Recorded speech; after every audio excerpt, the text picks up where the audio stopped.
the river over there? Yeah, it's over here. Yeah, good. So a plesiosaurus is like a long lizard with a big long plate over the back. It's same thing as a Spinosaurus. Uh-huh. And we were over at Skulls and Bones, and this here. No, Stones and Bones. Stones and Bones. Yeah. Skull and Bones is the rich people's, rich men's club. They had skulls in there. They did have some skulls in there. Crystal So skulls. this is a petrified tooth from that 195 to 100 million year old Spinosaurus, and I thought that we got there, and there's a little gift for you for remembering Montana. Oh man, that's awesome. So here's a close up of that. That's a 100 million year old tooth, folks. That's awesome. Thank you. I appreciate that, man. Remember to my visit here with you. The box is even. It's shut. It's like nailed shut. Looks like nails to me. I don't know what you call it, but Yeah. anyway, Urge to pull out and touch. here's what I don't know if you can read that or not, but it's from the Spinosaurus, and you can read up on that on. This is Britannica.com, but go ahead and Google it, Spinosaurus. Anyway, I appreciate that, man. Right on. So I brought you gifts as well. Oh, cool. I like So this. I know how much you like carrot juice. Oh yeah, I love carrot juice. There's you some carrot juice. I don't man. wear glasses. It's got some other stuff in it, but I thought it looked good compared to the other carrot juice I saw in there that was organic. Right. It looked fluorescent orange like it had chemicals in it. I don't know, but This is vitamin A, C, and E. all good for you to help you see better. No sugar added. Thank you. Help you see better. Also, in to commemorate our visit to the Stones and Bones laboratory shop here in Billings, I got you some little toy dinosaurs. All right. Let's see if we can find what we're looking for. Well, that's a plesiosaur. Okay, hold on. Let me get you opening that up. All right, we're gonna get the trees out. We already did the tree thing. I got plenty of petrified wood, and we got a lot of these little creatures in Montana. We don't have a lot of birds in Montana. I'm gonna see if you got a plesiosaurus in here. Oh, there's another one of those. Now, this is a plesiosaur. That's a plesiosaur, and the one that it came from was similar to this. Oh, this is a pepilosaur. This is a new species of dinosaur found in Montana. Well, you suppose they named it Pepilosaur? The ranch that it was found on, their last name was Peoples. Oh, okay. So when you find a new thing, You get to name it after yourself. Exactly. Oh, okay, cool. Yeah. So the closest thing they got to that thing that you have here is a Pleiades. But the one that they call a Spinosaurus has that big old one single ridge going over the top. Right. That's the Spinosaurus. Yeah, you'll see that picture when you Google Spinosaurus. Why do I know that? Because you're a fan of fossils, and That's so right. you have to really try to know what you're looking for Well, exactly. and what you found to know whether. Of course, you probably found a fossil of anything. You're going to keep it, but Yeah, and that's the whole fun of it is you're learning about history of the planet. Right. Yeah, it's always fun. Well, not to change the subject from this planet, but I understand that you're stranded here from the Pleiades system. To be fair, that's my private joke because I don't believe in aliens. And there's a little planet called Tralfamador in the Pleiades system. That's well, it's not in the Pleiades system. We're just saying it is. 424 light years away. Well, I know that you're cover and all. Like you kind of can't admit that you're an alien. You know, you kind of have to deny it, plausible deniability, Yeah, right? I'm a secret agent, man. That's what I am. But you know, I was a little bit concerned that your spaceship broke down. Then I mean, your interstellar drive was out, so you couldn't get back home, but you could actually fly your saucer around the planet. And it actually got hijacked by this character named Nomadic Rat Pack, who crashed it. And will it even fly at all now? I have no idea. Pneumatic Rat Pack, he's the one who came up with my what did you call it? My stellar drive? Interstellar drive. I never knew I had such a thing. Well, that's how you get from star to star. Oh, okay. Yeah. Thank you. Yeah, well, anyway, so I was kind of concerned, and while I was at his place, I procured something that might help you get in touch with your people. You might have to modify it a little bit, and from what Nomadic Rat Pack says, you probably need a magnetic antenna for the roof of your Well, they were truck. telling me, But they were. but I got this device. This is an oscilloscope device.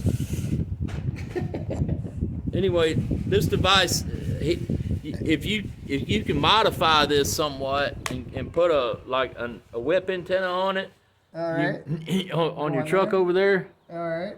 you may be able to get in touch with your people. I'm gonna need more than a 1 amp fuse, I think. Does this thing have a 1 amp in there? Well, can we get one at AutoZone? Look at that. How did I know there's a 1 amp fuse in there? Now I'm gonna need about a 3,000 amp fuse. You get one of those? No, I don't. I knew there was going to be some modifications. We're talking a long distance call here. Yeah, I figured there was going to be some modifications required, but I thought you had to start with something in order to get in touch with your people back home, or the ones that might be on their way to rescue you. Well, the story goes, I just came down here for a vacation. I mean, that was 300 years ago, and I'm still waiting for him to come back and pick me up.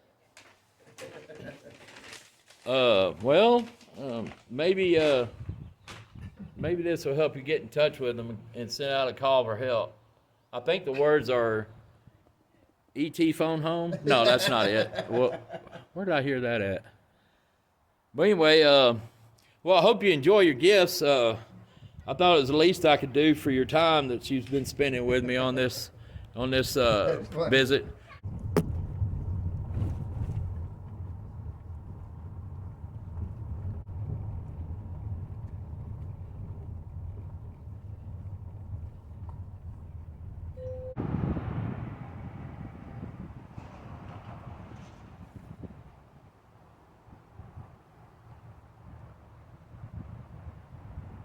Bigger river than people think.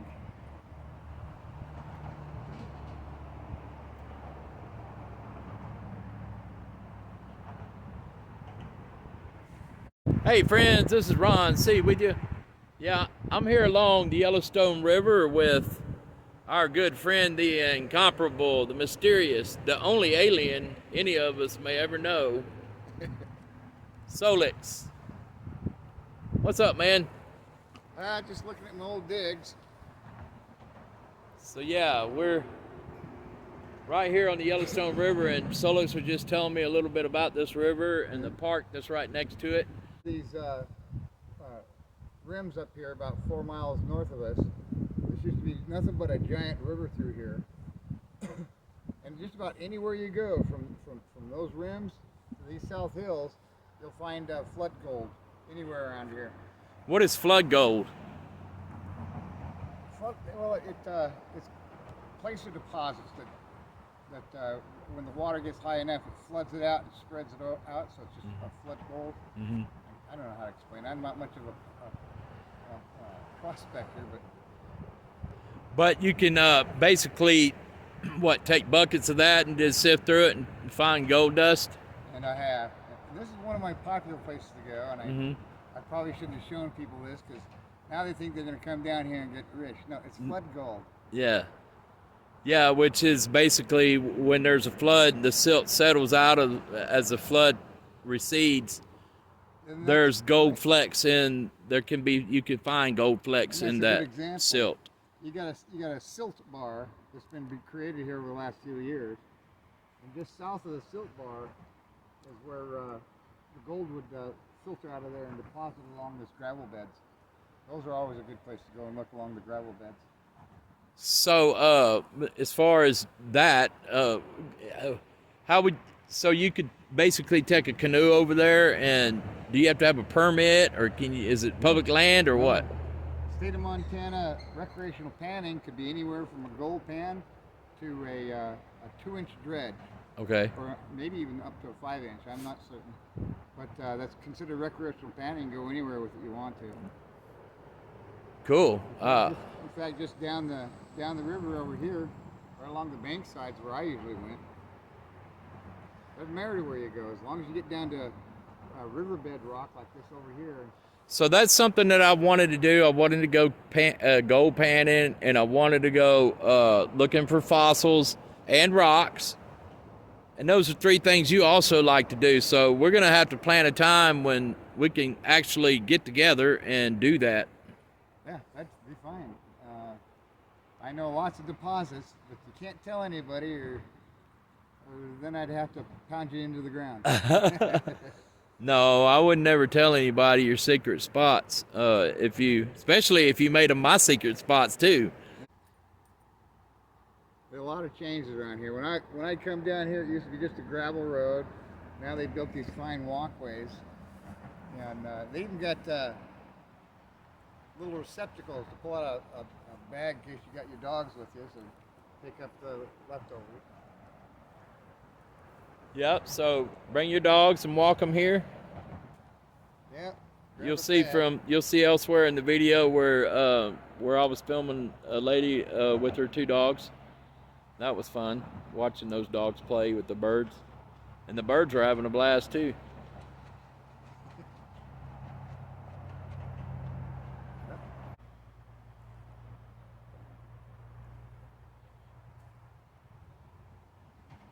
All right, SolX, thanks for telling us a little bit about Yellowstone and about Riverside Park here in Billings, Montana. Yep, about anything you can Google. Other than the gold anywhere you want to find it over here, you're not going to get rich. If you work 8 hours a day, you might make 5 cents here. Wow, yeah, no. So that's flood gold for you. Yeah, it may be fun looking for that wayward nugget. You'll probably never find it. Well, no, there's no nuggets down here. No. I like to call it micro gold because it's smaller than powder gold and really hard to pan out. But it's good practice. Yeah. Excellent. Well, like I said, we're gonna have to plan a time when I'll come up here and you can show me around the gold panning areas or the fossils and stones. Or my favorite fishing holes. Or whatever. This was basically a side trip to come have a hamburger with you, and we'll talk about that in a few minutes. Oh, that was delicious. Yeah. Howdy. How you doing? Good, how are you? Good, thank you. All right, well, we're going to go see what else we can get into. How about that? All right. All right.